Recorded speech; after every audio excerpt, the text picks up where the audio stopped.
There's a type of poverty that doesn't show up in your bank account. An invisible poverty that corrodes from within, even when you earn well, even when everyone sees you as someone who made it. And the most disturbing part? You might be feeding this psychological poverty every day through a mechanism that psychology calls imposter syndrome, but what almost no one realizes is that this isn't just about professional insecurity. It's a complete financial trap that destroys real wealth silently. In the next 20-something minutes, we're going to completely dismantle this trap. I'm not going to give you investment tips. I'm not going to tell you where to put your money. What I'm going to do is much deeper. I'm going to show you exactly how imposter syndrome hijacks your financial psychology in 3 specific ways that keep you imprisoned in scarcity patterns, even when objectively you have the means to prosper. And look, if you've ever caught yourself thinking one day they'll discover I don't know what I'm doing or that achievement was just luck, this video will reveal something about your relationship with money that you've probably never connected before. So let's go.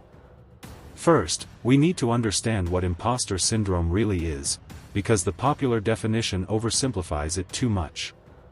In 1978, psychologists Pauline Clance and Suzanne Imes first described this phenomenon by studying high-achieving academic women who, despite objective evidence of competence, lived terrified of being exposed as frauds. But here's what's fascinating and frightening at the same time: imposter syndrome isn't just a feeling of inadequacy. It's a complete system of interconnected beliefs that functions like software running in the background of your mind. Software that constantly rewrites your interpretation of financial reality. This system operates on 3 fundamental cognitive pillars. First, external attribution of success. When something goes right financially, you get a raise, close a deal, receive a bonus, your mind automatically attributes this to external factors: luck, timing, help from others, even favorable economic climate. Anything but your own competence. Second, disproportionate internalization of failures. But when something goes wrong, now it's completely your fault. An investment that didn't perform? You're financially incompetent. A missed opportunity? You're incapable of making the right decisions. Third, chronic fear of exposure. And all of this culminates in a permanent state of psychological hypervigilance, the paralyzing fear that someone, someday, will discover the truth about you, that you don't deserve what you've achieved. And this is where it gets disturbing when we talk about money. Because this isn't just a self-esteem problem. It's a problem that makes you make completely irrational financial decisions, and you don't even realize you're doing it. So let's get straight to the point. There are 3 specific ways in which imposter syndrome keeps you financially imprisoned. And the cruelest part? All of them are invisible until you learn to recognize them. The first trap is called the financial hypercompensation cycle. And it works like this: because you don't genuinely believe you deserve the success you've achieved, you develop a compulsive need to constantly prove your worth. But with money, this manifests in extremely destructive ways. You work far beyond what's necessary. Not from healthy ambition, but from terror of being discovered. In your unconscious mind, if you stop for a second, someone will realize you shouldn't be there. So you compensate with absurd hours, with disproportionate effort, with an intensity that isn't sustainable. And you know what happens financially when you do this? You leave money on the table. Literally. Because the hypercompensator never negotiates their salary fairly. After all, how can you ask for more money if you secretly think you don't even deserve what you're already getting? You accept undervaluations. You don't charge the fair price for your work.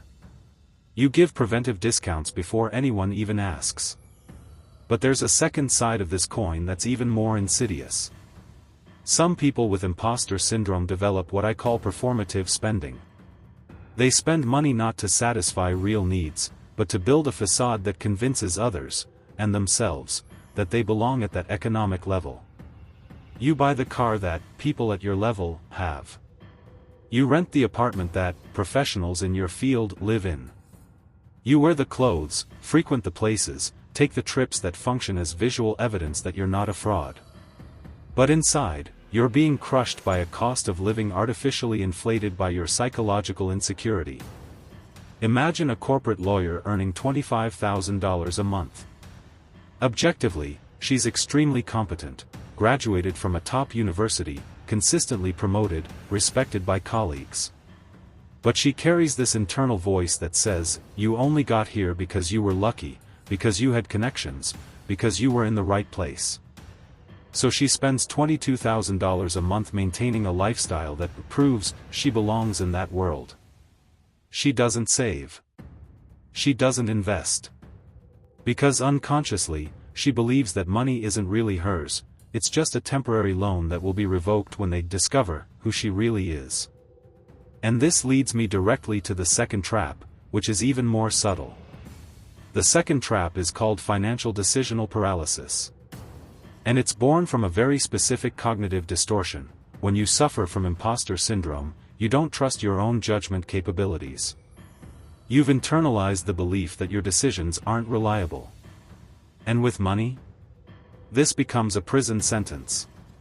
Here's how it operates: every financial decision you need to make, from investing money to changing jobs for a higher salary, transforms into a massive psychological event. Because you're not just deciding about the action itself. You're deciding whether you'll expose your incompetence by making the wrong choice. So what do? You procrastinate. You research infinitely. You seek one more opinion, one more course, one more book, one more external validation. Because making the decision means taking responsibility, and taking responsibility means risking proving to yourself that you really are the fraud you fear being. And here's where the real financial poison lies: while you're paralyzed by indecision, time is passing. Opportunities are evaporating. Money that could be invested is sitting in your checking account being eroded by inflation. The career change that could triple your income is postponed indefinitely. Imposter syndrome convinces you that you're being cautious and responsible. But the brutal psychological truth is that you're being governed by fear, and that fear has a gigantic financial price that you never calculate. I'll give you a concrete example. Imagine someone who has $50,000 sitting idle for 3 years because they don't know enough to invest. This person has taken 6 financial education courses. They read everything about investments. They understand the concepts. But they never act. Why? Because unconsciously, they believe that when they finally invest, they'll make wrong choices and prove they shouldn't be managing that money. Meanwhile, considering just modest inflation and a conservative investment, they've missed out on something between $15,000 and $25,000. That's the tangible cost of psychological paralysis. And they don't even see it as a loss, because in their head, they're still preparing. But there's a third trap that's perhaps the most destructive of all, because it acts like a silent saboteur that you mistake for virtue. The third trap is the most counterintuitive of all: unconscious rejection of wealth. And it operates like this: when you suffer from imposter syndrome, there's a part of you that believes you don't deserve real financial success. Not just that you're not competent enough, but that you're not deserving enough. And your unconscious will actively work to keep you away from genuine wealth. Psychology calls this preventive self-sabotage. And it works with a perverse unconscious logic: if I don't deserve this, then it's better I destroy it before it's taken from me anyway. At least this way I control the narrative. How does this manifest in practice? In frighteningly varied ways. The person who finally gets a substantial promotion, and starts missing work or delivering mediocre projects in the following months. The professional who's about to close the biggest contract of their career, and finds a way to sabotage the negotiation at the last second. The entrepreneur who finally has a profitable business, and makes bizarre decisions that put everything at risk. And here's the part that hurts: these people aren't being lazy or irresponsible. They're experiencing something psychologists call success anxiety. It's a type of psychological panic that arises not when you're failing, but when you're about to truly succeed. There's a deep psychological reason for this. When you grew up with an internal narrative that you're not enough, that you need to constantly prove your worth, that you're always one step behind, struggle becomes your comfort zone. You know how to operate in scarcity. You know who you are when you're fighting to survive. But prosperity? Real wealth? That's unknown territory. That forces you to rebuild your entire identity. And there's a primitive part of your brain that prefers familiar suffering to unknown joy. I'll tell you about a pattern I see repeatedly: people who live decades in financial difficulty, who have an almost heroic relationship with struggle. I overcome everything, I fight, I manage. And then, finally, something changes. They get a very well-paid job, or inherit money, or a business takes off. And you know what happens? In less than 2 years, somehow, the money disappears. Not in one big obvious decision, but in 1,000 small unconscious decisions. Loans to family members that will never be repaid. Emotional investments in failed projects. Impulsive spending that makes no rational sense whatsoever. Because subconsciously, that person didn't know how to be a version of themselves that is wealthy.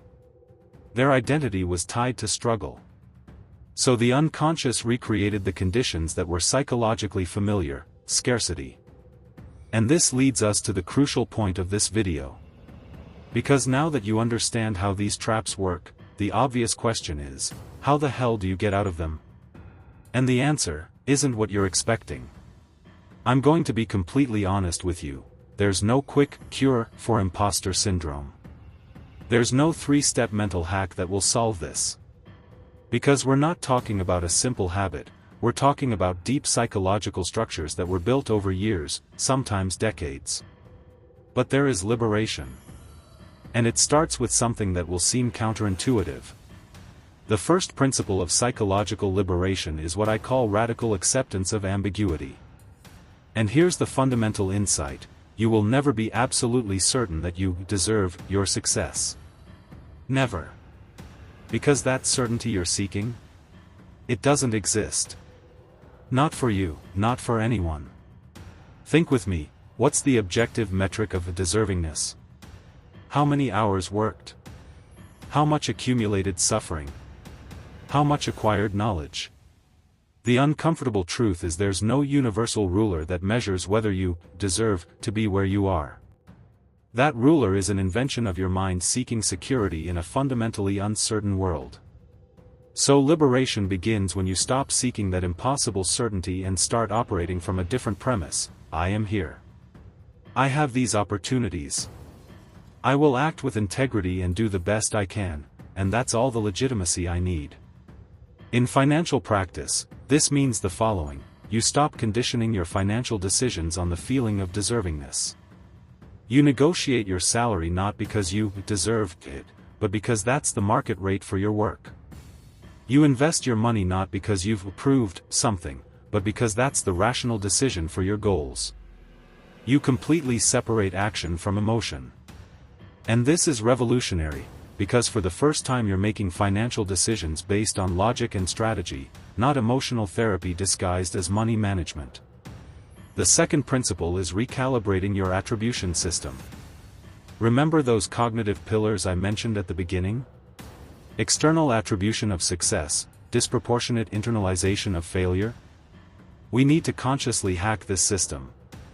Here's a concrete psychological exercise you can do: every time something goes right financially, force yourself to list 3 internal factors that contributed to it. Don't deny external factors: luck exists, timing exists, help exists. But deliberately train your brain to recognize your contribution. I got this contract because 1. I prepared a detailed proposal. 2. I anticipated client objections. 3. I did consistent follow-up. Simple. Factual. But you're actively reprogramming the attribution bias.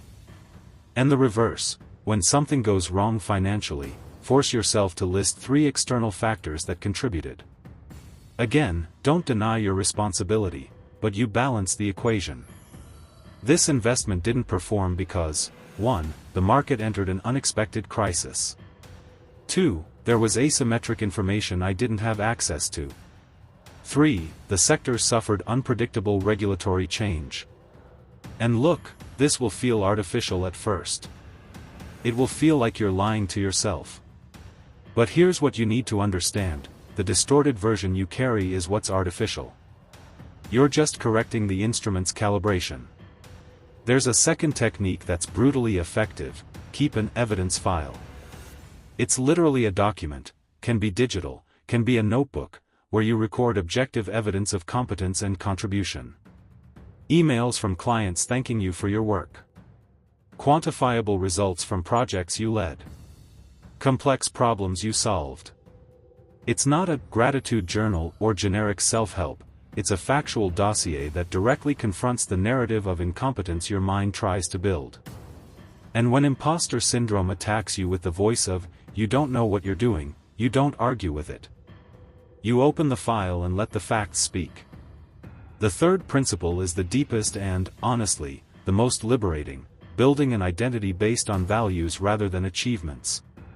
And this will dismantle the entire psychological structure that feeds imposter syndrome. Here's the prison that imposter syndrome puts you in: you define your worth as a person by your external achievements.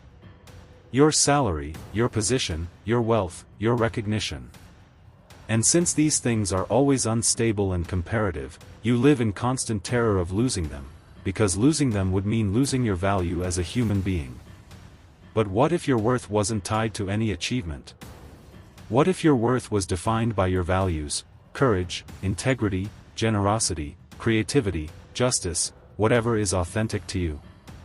Think about the psychological freedom of that. If your worth comes from acting according to your values, then you can fail at any financial endeavor and still know, with unshakable certainty, that you have value. Because the value wasn't in the outcome. It was in the way you played the game. How does this apply to your finances? In a revolutionary way. You stop making financial choices to prove something to someone or to yourself. You stop using money as medicine for psychological insecurity. You start making financial decisions aligned with your genuine values.